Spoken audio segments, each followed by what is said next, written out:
Team India wicket keeper cum batsmen అయిన రిషబ్ పంత్ చరిత్ర సృష్టించాడు. టెస్ట్ ఫార్మాట్ లో అత్యంత వేగంగా 100 సిక్స్ల మైలురాయిని అందుకున్న తొలి బ్యాటర్ గా నిలిచాడు.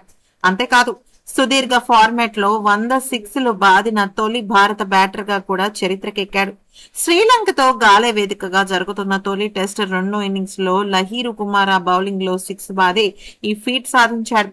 ఇదే సిక్సర్ తో హాఫ్ సెంచరీ కూడా పూర్తి చేసుకున్నాడు. 89 ఇన్నింగ్స్ లోనే రిషబ్ పంత్ ఈ ఘనతను అందుకోవడం గమనార్హం. ఓవరాల్ గా ఈ ఫీట్ సాధించిన 4వ బ్యాటర్ గా రిషబ్ పంత్ నిలిచాడు. అయితే బెన్ స్ట్రోక్స్ 138 సిక్స్లు, బ్రెండన్ మెక్లమ్ 107, రిషబ్ పంత్ 100, అలాగే ఆ తర్వాత ఇంకా చెప్పాలి అంటే ఆడమ్ గిల్క్రిస్ట్ 130, ఇంకా ఇలాగా వరుసగా అనమాట. అయితే టెస్టుల్లో అత్యంత వేగంగా 100 సిక్స్లు బాదిన బ్యాటర్లో అత్యంత తక్కువ పరంగా అంటే లీస్ట్ బాల్స్ కనుక చూసినట్టయితే ఫస్ట్ అయితే రిషబ్ పంత్ ఉన్నాడు. అది 4918 బాల్స్ లో తను ఈ 100 సిక్సెస్ ఫీట్ అయితే సాధించాడు అనమాట. నిజం చెప్పాలి అంటే రిషబ్ పంత్ లాగా ఇప్పటి వరకు ఎవరూ సాధించలేదు. ఇక 69 బంతుల్లో 8 ఫోర్లు 2 సిక్స్లతో 66 పరుగులు చేశాడు.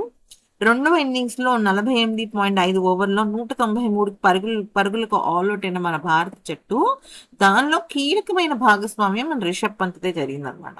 అయితే గత కొంతకాలంగా విపరీతమైన ఫామ్ తో ఇబ్బంది పడుతున్న రిషబ్ పంత్ ఈ హాఫ్ సెంచరీతో చాలా అద్భుతంగా అనిపించాడు.